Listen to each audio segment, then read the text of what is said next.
ആർക്കും ആരെയും കുരുക്കിലാക്കാം, ആർക്കും ആരെയും അപായപ്പെടുത്താൻ പറ്റുന്ന കാലം, ആർക്കും എന്തും ചെയ്യാൻ പറ്റുന്ന കാലം, ഏത് നിയമങ്ങൾക്കും ലൂപ്പ് ഹോളുകളുള്ള, ബ്രൈബ് ചെയ്തിട്ടോ അല്ലാതെയോ നിയമത്തിന്റെ പഴുതുകളിലൂടെ പുറത്തു ചാടാൻ കഴിയുന്ന കാലം. പക്ഷേ മനുഷ്യന് തലച്ചോറ് തന്ന തമ്പുരാൻ, മനുഷ്യന് അധികാരം തന്ന തമ്പുരാൻ, മനുഷ്യന് ജീവിക്കാനും ശ്വസിക്കാനും ഭുജിക്കാനും വെള്ളം ദാഹം തീർക്കാനും എല്ലാ സൗകര്യങ്ങളും ചെയ്തെന്ന തമ്പുരാൻ അർശിന്റെ ഉടമസ്ഥൻ നോക്കിക്കാണുകയാണ്. ഇമാമുൻ ആദിൽ, ആരാണ് നീതിയോടുകൂടെ ഭരണം നടത്തുന്നത്, ആരാണ് നീതി കൈമാറുന്നത്, ആരാണ് അന്യായം ചെയ്യാതിരിക്കുന്നത്, ആരാണ് അന്യായം ചെയ്യുന്നത്. ഇത് നമ്മുടെ നാട്ടിലെ ലോക്കൽ പോലീസ് സ്റ്റേഷനിലോ നമ്മുടെ കോടതികളിലോ കിടക്കുന്ന പേപ്പറുകളിലല്ല.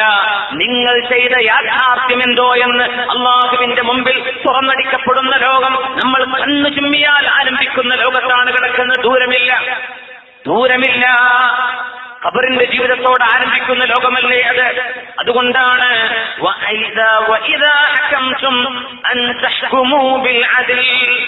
നീതിയുടെ പക്ഷത്ത് നിൽക്കുക, അന്യായം ചെയ്യല്ലേ. അന്യായം ചെയ്യപ്പെടുന്നവന്റെ മനസ്സിന്റെ വേദന നിങ്ങളൊന്ന് ഓർത്തു നോക്കണേ. വഞ്ചിക്കപ്പെട്ടു എന്നറിയുമ്പോ നമ്മളൊരു സാധനം ഒരു കടയിൽ പോയിട്ട് വാങ്ങിക്കാന്ന് വിചാരിക്കുക, ഇത് ജെന്യുവനാണോ ഒറിജിനലാണോ? ഒറിജിനലാണോ ചോദിക്കാണത്? ഒറിജിനലാണോ? ഇത് ജെന്യുവൻ തന്നെയാണോ? ഫ്രോഡ് അല്ലല്ലോ, തട്ടിപ്പല്ലല്ലോ, അല്ലല്ലോ, ഒറിജിനലാണ് എന്ന് വാങ്ങിച്ചിട്ട് അതിന്റെ പേയ്മെന്റും നടത്തിയിട്ട് വീട്ടിലേക്ക് വന്ന് ഒരു തിരിതിരിക്കുമ്പോ പൊട്ടിപ്പോകുമ്പോ അത് കാസർഗോഡ് പോയിട്ടോ അങ്ങ് കാഞ്ഞങ്ങാട് പോയിട്ടോ പയ്യന്നൂരിന്നോ കണ്ണൂരിന്നോ മംഗലാപുരത്തോ എവിടെ നിന്ന് വാങ്ങിച്ചതാവട്ടെ, ഗൾഫിൽ നിന്ന് വരുമ്പോ വാങ്ങിച്ചതാവട്ടെ, ഒരു സങ്കടം തോന്നൂലേ മനസ്സിന്റെ ഉള്ളിൽ? പടച്ചവനെ, ഒരു നല്ല സാധനം ഒരാൾക്ക് കൊടുക്കാൻ വേണ്ടി, ഉമ്മാക്ക് കൊടുക്കാൻ, വീട്ടുകാർക്ക് കൊടുക്കാൻ, സുഹൃത്തിന് കൊടുക്കാൻ, ഒറിജിനലാണെന്ന് പറഞ്ഞിട്ട് എന്നെ പറ്റിച്ചല്ലോ, എന്നെ വഞ്ചിച്ചു കളഞ്ഞല്ലോ. ആ നേരത്തൊരു കസ്റ്റമറിന്റെ മനസ്സിൽ തോന്നുന്ന വേദന എത്രയാണ്. അത്തരം എത്രയോ വേദനകൾ അള്ളാഹുലേക്ക് ഉയരുമ്പോഴാണ് ചില കച്ചവടങ്ങൾ താഴെ കഴിയുന്നത്, നിലംപൊത്തുന്നത്.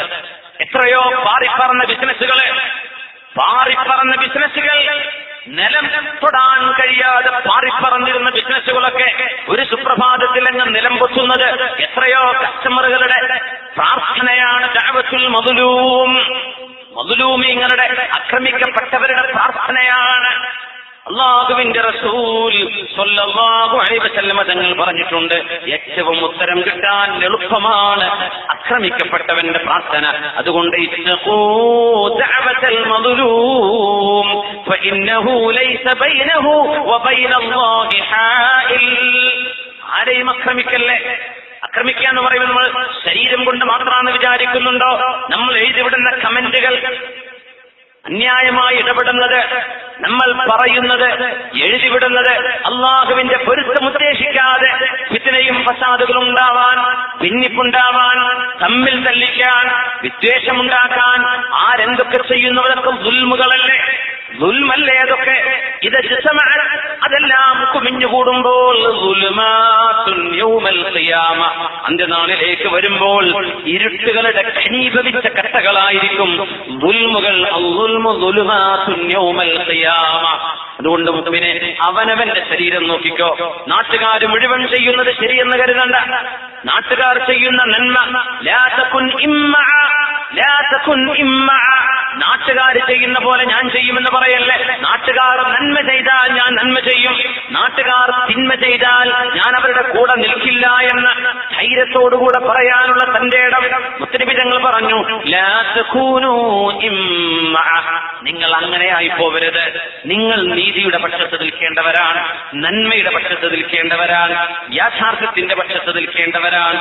അഹ്മദ് ഇബ്നു ഹംബൽ റളിയല്ലാഹു തആല അൻഹുവിനെ വളരെ ക്രൂരമായി പീഡിപ്പിച്ച അന്നത്തെ ഭരണാധികാരിയുടെ വസീറായിരുന്ന അഹ്മദ് ഇബ്നു അബീ ദുആദ് എന്ന് പറയുന്ന ഒരു മനുഷ്യൻ, അഹ്മദ് ഇബ്നു അബീ ദുആദ് സാഹിബുൽ ബിദ്അത്തിന്റെ ആളാണ്, മുഅ്തസിലിയായിരുന്നു.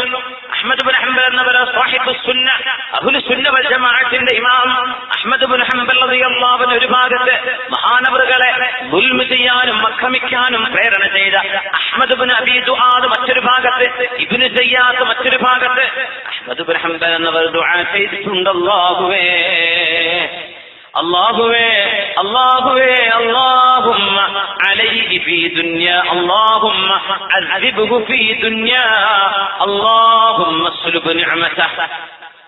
ഇബ്നു സയ്യാദിനെതിരെ അഹ്മദ് ബിൻ ഹംബൽ എന്നവർ ദുആ ചെയ്തു, അല്ലാഹുവേ ഈ ഇബ്നു സയ്യാദിനെ ഈ ലോകത്ത് വെച്ച് തന്നെ ശിക്ഷിക്കണമേ.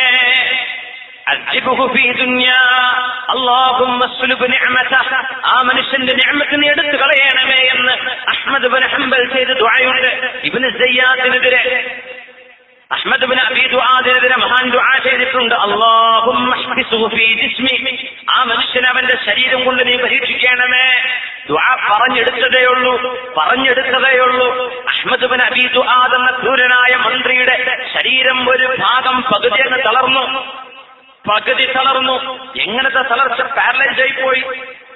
ഒരു ഭാഗം ജീവനുള്ള ഭാഗം, നേർ പകുതിക്ക് ജീവനുണ്ട്, മറ്റൊരു പകുതിക്ക് ജീവനില്ല. എന്നിട്ട് അഹ്മദ് ബിൻ അബീ ദുആദ് പറയുമായിരുന്നു, എന്റെ ജീവനില്ലാത്ത ഭാഗം നിങ്ങൾ ഈർച്ചവാള് കൊണ്ട് മുറിച്ചെടുത്താലും ഞാൻ അറിയുന്നില്ല. എന്നാൽ എന്റെ ജീവനുള്ള ഭാഗത്ത് ഒരു ഈച്ച വന്നിരുന്നാൽ എനിക്ക് ഖിയാമത്ത് നാളെ നടന്ന പോലെ എനിക്ക് തോന്നുന്നു. അത്രയും ഭീകരമായ രീതിയിൽ ആ മനുഷ്യന്റെ അന്ത്യമുണ്ടാവാൻ കാരണം ആരുടെ പ്രാർത്ഥനയാണ്? അഹ്മദ് ബിൻ ഹംബൽ എന്ന ഇമാമി മുഹദ്ദിസീങ്ങളുടെ ഇമാമായ, മദ്ഹബിന്റെ ഇമാമായ അഹ്മദ് ബിൻ ഹംബൽ റളിയല്ലാഹു അൻഹുവിൽ നിന്ന് അയാൾ വാങ്ങിച്ച കുരുത്തക്കേടാണ്, അല്ലെങ്കിൽ മദ്ലൂമിന്റെ ദുആയാണ്. ഇബ്നു സയ്യാദിനെയും അല്ലാഹു പരീക്ഷിക്കുകയുണ്ടായി. എന്താ ദുആ? ദുനിയാവിൽ നീ അവനെ പരീക്ഷിക്കണമേ, ദുനിയാവിൽ അവനെ ശിക്ഷിക്കണമേ. വസുലുബ് നിഅമത്തിനെ എടുത്തു മാറ്റണമേ. ഖലീഫക്ക് ആ മനുഷ്യനോട് ദേഷ്യം തോന്നാൻ തുടങ്ങി. ഇബ്നു സയ്യാദിനോട് നല്ല അടുപ്പമുള്ള ആളായിരുന്നു. ആ മനുഷ്യനെ തീ ആളി പടർത്തി ഒരു ചെമ്പിലാണ് അദ്ദേഹം നിർത്തിയതൊരു ദിവസം. ശരീരമാസകലം കത്തിക്കരിഞ്ഞു പോയി. ചെവിയിൽ ആണിയടിച്ചിട്ടുണ്ട് അദ്ദേഹത്തെ കൈകാലുകൾ മുറിച്ചിട്ടുണ്ട്. അന്നത്തെ ഭരണാധികാരി ഖലീഫ നല്ല ആളാ, നല്ല കൂട്ടുകാരനാണ്. പെട്ടെന്ന് ഖലീഫക്ക് അദ്ദേഹത്തോട് വെറുപ്പ് തോന്നാൻ തുടങ്ങി. എന്തേ? അഹ്മദ് ബിൻ ഹംബലിന്റെ ദുആയായിരുന്നു അത്, റഹ്മത്തുള്ളാഹി അലൈഹി. ഇത്തഖൂ ദഅവത്തൽ മദ്ലൂം. നമ്മൾ ഓർക്കണം, അധികാരം നഷ്ടപ്പെട്ടു പോയിട്ട് നമ്മൾ ഒറ്റക്ക് റബ്ബിന്റെ മുമ്പിലേക്ക് വരൂലേ?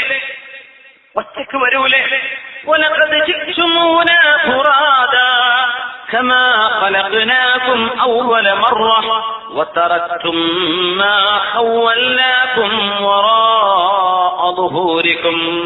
ഞാൻ നിങ്ങളെ പടച്ച പോലെ നിങ്ങൾ ഒറ്റക്കാണല്ലോ എന്റെ മുമ്പിലേക്ക് വരുന്നത്. അവിടെ പാർട്ടി ഉണ്ടാവില്ല കൂടെ, സംഘമുണ്ടാവില്ല കൂടെ, ബോഡി ഗാർഡുകൾ ഉണ്ടാവില്ല കൂടെ. ഒറ്റക്കാ പോകുന്നത്, ഒറ്റക്കാണ് നമ്മൾ അല്ലാഹു വിചാരണക്ക് കൊണ്ടുവരുന്നത്. ആ ഒരു നാളിനെ നമ്മൾ ഓർക്കുക. അല്ലാഹു നൽകുന്ന ഉത്തരവാദിത്വം കൃത്യമായും നിർവഹിക്കുക. صلوا على النبي محمد وآله. اللهم صل على سيدنا محمد وعلى آل سيدنا محمد وبارك وسلم عليه.